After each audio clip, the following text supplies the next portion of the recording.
Broadcasting from the business capital of the world, this is the Podcast Business News Network.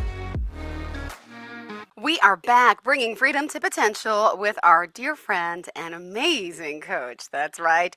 Randy Swaim joining us today. Coaching for Relevance is the name of the company based out of the Dallas area. He's been helping corporate executives and so many people for a long time. And he continues to instill leadership and guide people through many different situations, especially in the aviation field as well, being a pilot, but also different corporate aspects as well. So hello, welcome back today. Great to see you, my friend. Well, I'll tell you what, it's always great to see you too there, my friend, and I'm just honored to be here each week that we're here. Thank you, sweetheart. So, for those new timers today, you really, you bring a lot to the table with all your expertise, your skills, your knowledge, and always share some great stories of leadership. Could you share some today? What did you have in mind? Well, what I was going to do is just a fairly simple thing, but it's an important thing, and it's very aligned with the coaching awareness that I have, and also the neuroscience thinking and aspects of it, but also very aligned with my concept of organizational maneuverability. Where not everything fits just rote academic things and Mm-hmm. everything, and so um, leaders not only have to be very good in getting themselves to success there, but also developing their team so that their team makes some amazing things happen with all of this as well. And it's something that often people don't tend to think about. So we're just going to kind of throw some of that out there today. Perfect. Well, thank you. We're excited you're here joining us today, live from. Are we in Dallas? Are we today? Are we in Texas Yep. today? Yep. Nice and hot for you?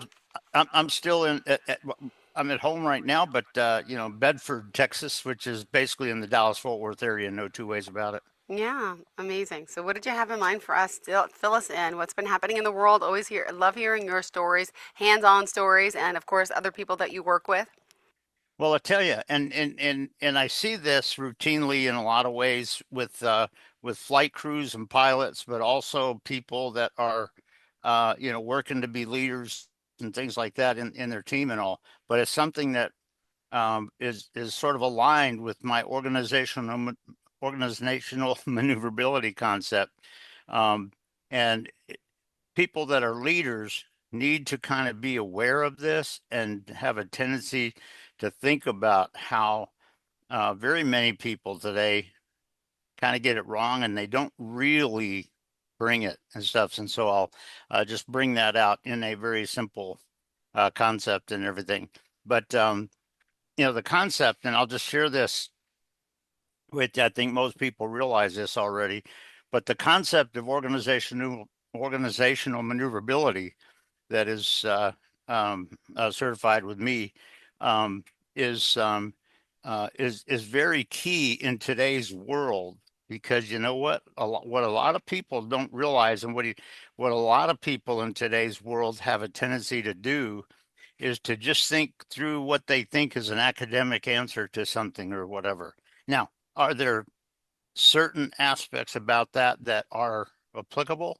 Yeah, if you have a certain piece of wood and you put enough pressure on it so that it breaks, yeah, okay, that'll do it and stuff. But the bottom line is, when you talk about this concept of organizational maneuverability, you have to kind of be aware that not everything fits rote academic aspects, because you know what, when you or your team goes into a new environment or a new challenge or a new situation, what you don't realize, and what most people in today's world don't, because what a lot of managers do today is they think about, okay, what are we going to do? We're going to make this happen. We're going to do this and this and this. Okay, do this and this and this. And you go into it. But you know what? That's not always the case. And guess what? You'd be surprised at how many times I have seen people that do something like that, and when they go into the situation, they are very frustrated because part way in the journey of making this happen, things were not going the way they expected to. And you know what? you'd be surprised at how many people I have heard say, well, you know what? That should have been like this, and it wasn't. That should have been like this. You know what? If that's your answer to it, you're not being a professional leader because you're not being aware of aspects on that. And so if you think about it, when you go into a a situation that has certain challenging aspects to it, there's just a few things that you got to kind of be aware of. First of all, you don't want, as a leader, you don't want to put your people in a rote, superficial, little academic mindset. No, have them awareness. And if you think about the concept of situational awareness, very often that can be deeper than people realize. Because when you go into a given situation, you had a mindset about this situation that is clear in your mind. But guess what? It's very possible that unexpected factors can sneak in to the situation. And very often people do not even see that and are not even aware of that that's coming into it. And you know what happens is things get distorted and people get mad because it didn't happen the way they wanted it to it. And that is not being a good leader. And what you have to think about as you're going into a situation is to have a vision of what you want to be as you go into this, but also be very much aware of the fact that there can be unexpected factors that sneak in. And what you have to do is have a very definitive clarity on how you can adjust things to overcome, or to, you know, maybe move to this way just a little bit or that way just a little bit, to really still reach success in the midst of the situation, even when some of those factors come on. But you know what? If all you're doing is going in with your rote academic vision, guess what? What a lot of people have a tendency to do is to just play blame games. Well, it should have done this. It should have been this way, and it wasn't. You know, there's something screwed up. You know, such and such came on the you know the environment or whatever, you know, kind of thing. Or, you know, my people didn't see that. They didn't, you know, that kind of thing. You know, and that is not what you want as a real leader. What you need to do is you need to not only have awareness that when unique factors that are coming on scene that you didn't even expect, how might that change a little bit about what you're doing, and how do you want to do that? But not only that, to what extent are you truly, and I mean truly, leading your team to be able to be aware of that? And very often the way you know told your team and the way that you communicated to them, they may just saying, well, here's what we're supposed to do, we'll go do this. Well, hey, that's not letting us do that, you know, you know, if that's the mindset in your team, you are not leading it well and you're not developing it well. The bottom line is what you have to be able to do is to play a leadership role in how you're noticing unexpected factors and being aware and having some clarity on how things might need to be tweaked or changed in order to get what you're trying to accomplish in it. And also leading your team. And, you know, one of the biggest things on being a leader is when you're modeling reality. And you know what? The big thing that makes people kind of have a tendency to say, oh, yeah, I got to become that. Yeah, is because they see what you modeled in such a way that it was incredibly successful. And it was, you know, it wasn't a shock and it wasn't a surprise or a dysfunctional thing when this factor snuck into the journey that we're trying to do with this particular goal. And and that's just a thing that, you know, a lot of people sometimes don't sort of think about that. It's really about, leading your team, modeling your team, but doing it right, not just going with superficial academic blame game situations. If you do that, you're not bringing leadership to it. But here's the thing: if your team, and I will share this with your team members, as you are leading them well and really developing them well, okay, what happens is when an unexpected factor comes on scene, and let's say you're sick and you're home and you're not there, and they're trying to do something, and an unexpected factor comes on board, and they're very much aware of it. But you know what? In looking at it, they kind of go, oh, you know what? Yeah, you know what? Here's what we can do. And we can actually get to our objective quicker, kind of thing. And think about that, and perhaps readapt or readjust their strategy just a little bit. And because it could be that this is coming on scene, um, and it could be, it sounds kind of crazy, but when you're talking about vehicles or airplanes, if it's coming on scene, it could be something that's bringing some air to kind of help push you forward to where you're going. Who knows, kind of thing. And um, but if it comes the other way, where it's coming into the head point, there might be a valuable reason of what it's doing to protect you. So just something to think about. And so I just give some thought on that when you're talking about the brain and the awareness and the ability to process the real situation, the real growth of your team members, the real one-ship of your team members. If all you're doing is saying, well, we're one, we're just going to do it this way and that's it. No, you're not being a good team developer. You're just being a little cataclysmic thing kind of thing and everything. But the bottom line, if that team looks at it and goes, well, here's what we're doing. Oh, you know what? Well, we can tweak it a little bit because of this factor over here. And you know what? Oh yeah, you know what? If we just tweak it that little bit right here, that puts that aside and we get there, and we get there on time, kind of thing. And how your team sort of experiences that, or is aware of that, and envisions that and thinks about it ahead of time, is really what you need in today's world. And the other part of it is, it's not just about you blaming things. It's not about you just stuff, but truly letting them become the real team members. And here's the thing: even if you were not there for that day and your team members are aware of something and they talk together and they came up with this miraculous, successful adaptation to what they're doing, guess what? That can be huge.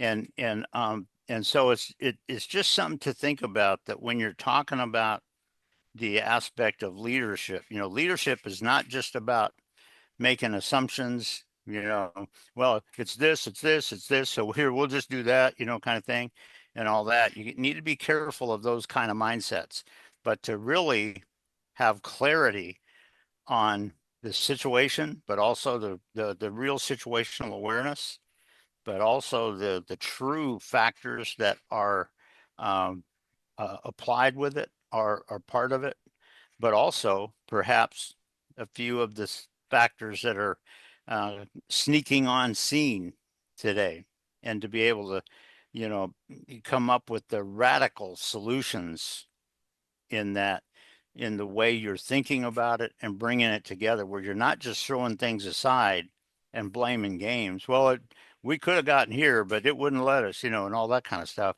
That's not the mindset that you want to have as a leader, and it's certainly not the mindset you want to have on your team. And the bottom line is, you just kind of have to have some neuroscience aspect about that. And that comes from that awareness comes from the mental processing that happens in the prefrontal cortex of your brain. That's where the situational, processing occurs. What a lot of people in our, environment and in our world have a tendency to do is they just gravitate back here to the back part of their brain, and the back part of their brain is their rote academic things. And if that's all you're doing, if you're going to what you kind of came up with 2 years ago and say that's the right decision at all times, no, it isn't. Because with different times, there's slightly different factors that come unseen. And so that's not it. But being able to process and become aware in this situation right now of what is truly needed, truly required.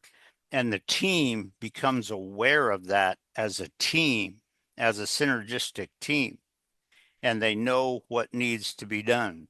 And if you are leading your team in such a way where you're truly developing that and making that become a central part of what you're doing, at that point, guess what? Radical results can happen.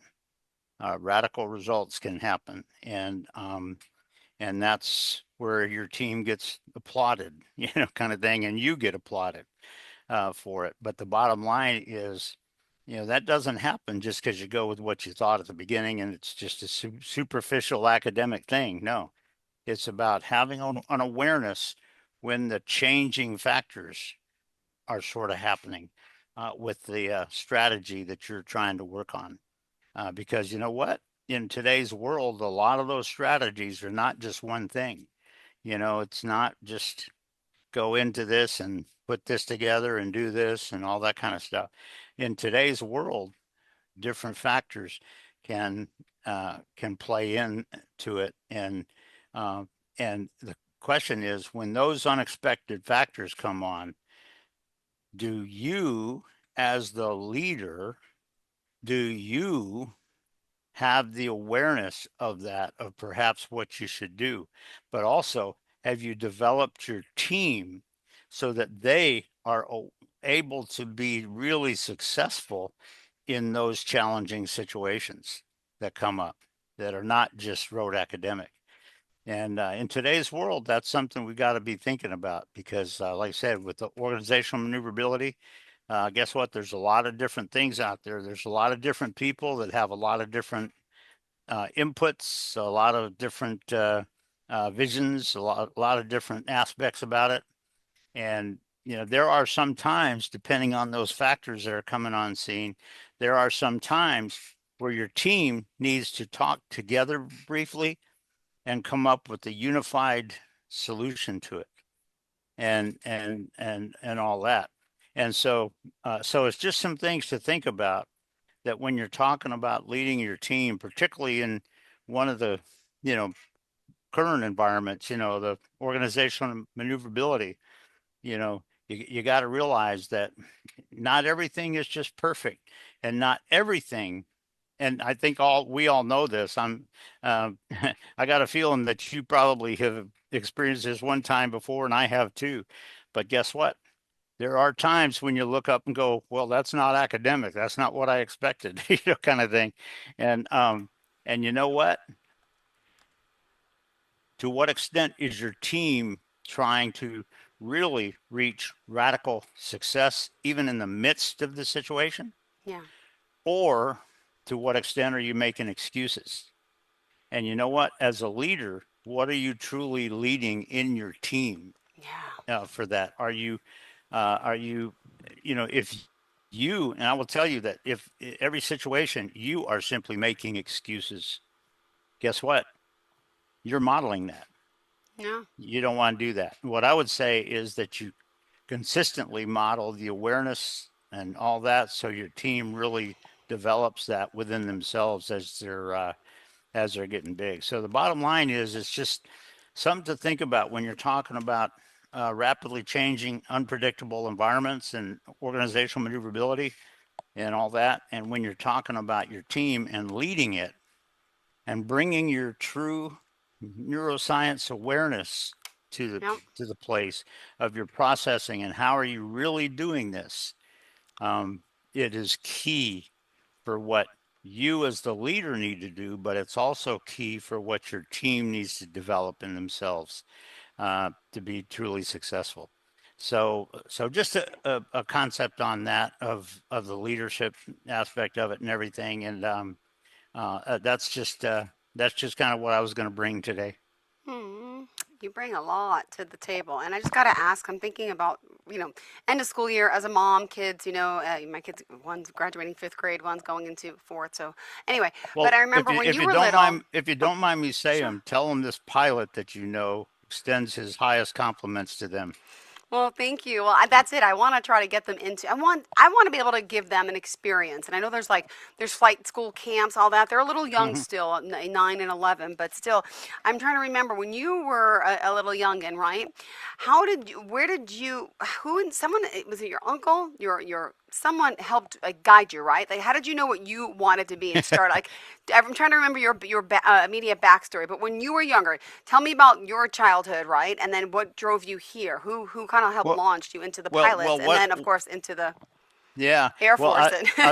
I'll say this very quickly, but I will tell you this, that nobody truly um, put me into this when I was a youngster, and by that I mean like elementary school, kind of thing, um, fourth grade or whatever, kind of thing.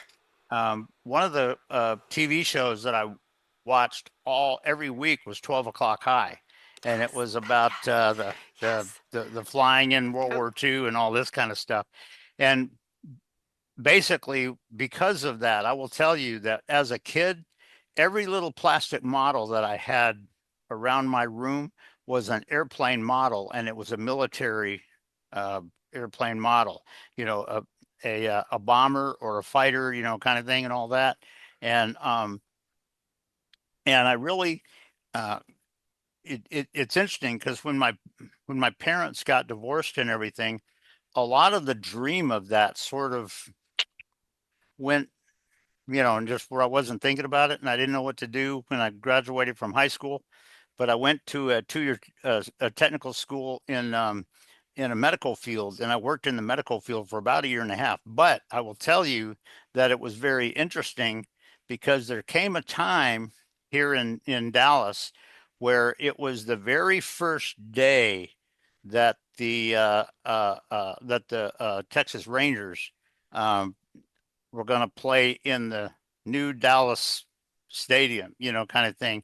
It was just built. It's still down there, but it was just built. And a friend of mine flew um, they had three of the uh, World War II Vision airplanes and fighters and stuff. And he asked me if I'd like to, because they were going to kind of do a flyby for the national anthem for the very first game at that stadium.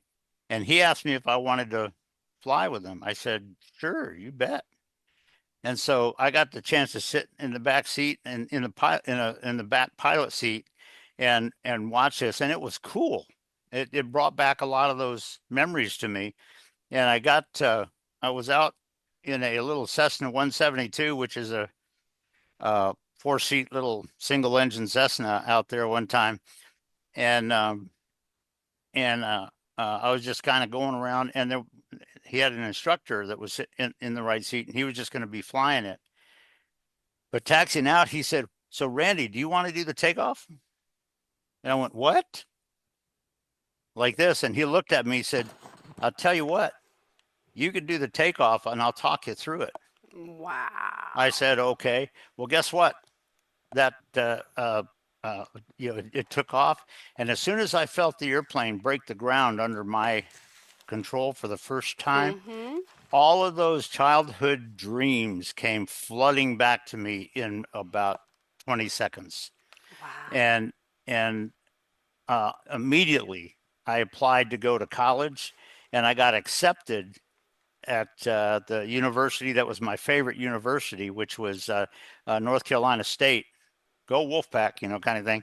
And but I went there and I actually went into ROTC, Well, and you had to graduate. You had to be commissioned by your 25th birthday. Well, guess what?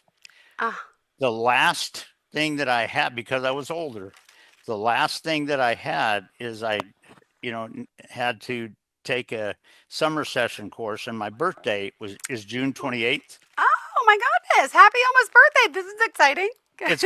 It's coming up next Yeah, Sunday. it is. Yep, It yep. is. It Got to is. think of. But what was wild was we go in there, and I knew that I had to graduate in 3.5 years. My Mm-hmm. degree was in applied mathematics and physics, and went in there, and I was in ROTC for the whole time and all this kind of stuff. And what's amazing is the head guy in university learned that I had to be commissioned and have my lieutenant bars on Wow. by 25 years old. And he said, you know what, Randy, we're going to make that happen. Oh, And they did. I got my 25 years, when I was basically, I think it was like the day before my 25th birthday, I had the second lieutenant bars pinned on me and all this kind of stuff. And I got commissioned and went into flying in the Air Force and F-4 Phantoms. And I was a Wizzo, but I was an instructor Wizzo kind of thing. And I got a chance to, and of course, unlike a lot of the other airplanes, in the back seat in the Wizzo seat, you had a complete complement of flight controls and all that. So about 30 or wow. 40% of my flight time was as sole manipulative controls. And so I got a chance to fly that my career like that, but I also got uh, uh, applauded and programmed for flying Learjets, because there was a group that was called uh, the basically it was a group that simulated air defenders, but what it did is it went up, because I got a chance. I went up to it's a unit that I retired from, 107th Fighter Group up at Niagara Falls, Yeah. and they Yeah. are part of the strategic the northern tier alert facility. So whenever back in the Cold War, if the Soviet, bombers or missiles came across, we would be one of the ones that was scrambled and go up to shoot it down, kind of thing. And but this was the strategic air defense training contractor, and I got the chance to fly Learjets as a Wow. simulated bad person kind Oh of my thing. gosh. And I was actually promoted to be the site manager at Griffiths Air Force Base for that. And but I retired in 95, or not, I'm sorry, not 95. I retired in 93 and moved down here. And actually I moved down here in 1992, and I worked at flight safety, um, which is a flight training contractor and everything, Yeah. and worked with them for about 7 years. And then I was applauded and brought over to semi-flight and now CAE here, and that's where I've been. But all of this, I learned a lot about leadership, and some of the people that I spent the most time with were amazing. One of them was General Richard B. Myers. I don't even know if he's still alive anymore, but Aw. he was my squadron commander when he was a lieutenant colonel, and I got a chance to fly with him, and I learned so much from him about leadership and all this.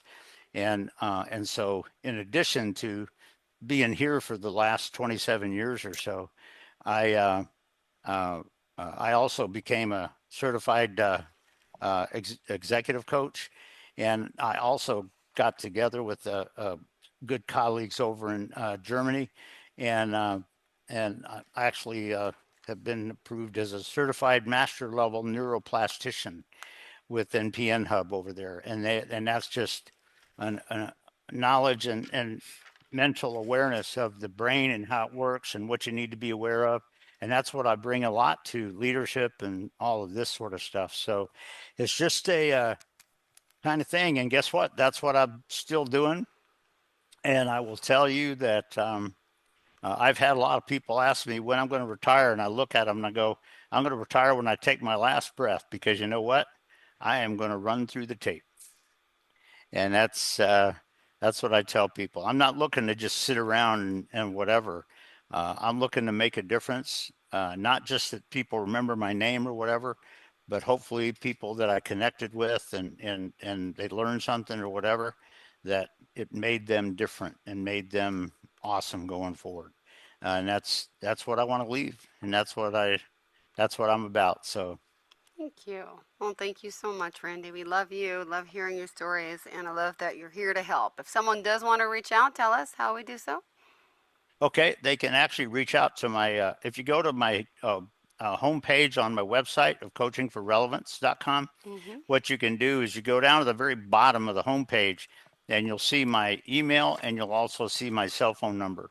And so, I won't give you a big sales pitch. Now, if you have a need that you want, yeah, we'll come up with something. But if all you want to do is have a chat, welcome to that. So yeah, if you go down to the very bottom of the homepage, you'll see that information there, and that's the way they can contact me. Beautiful. Thanks so much for being here. And in the meantime, love to chat with you again next week. Same here, same place, same time. But happy birthday. What are you going to do special for your birthday in 4 days? Actually, on that Sunday, I'm going to be sitting around here and just appreciating the time. That's all I'm going to be Beautiful. doing. All So, right. Sounds but great, yeah, sweetheart. and you said that you love connecting with me just here and all that. And I'll tell you what, same thing with you. I appreciate you. And like I said, I totally express that when you talk to your two kids, just tell them that one pilot that you talked with just expressed his highest compliments for them. Love it. Love you. Thank you so much, sweetie. You have a fantastic day and happy early birthday again. And I'll see you next week. Thanks so much for your inspiration, your words of wisdom, advice, and for continuing to do what you do. Continue to lead. Just natural leader. You're a natural born leader, but you're also a trained leader. All right. Bye, Sounds sweetie. good, my friend. Bye, sweetie. Bye, bye, bye, bye. You have a great one. You too.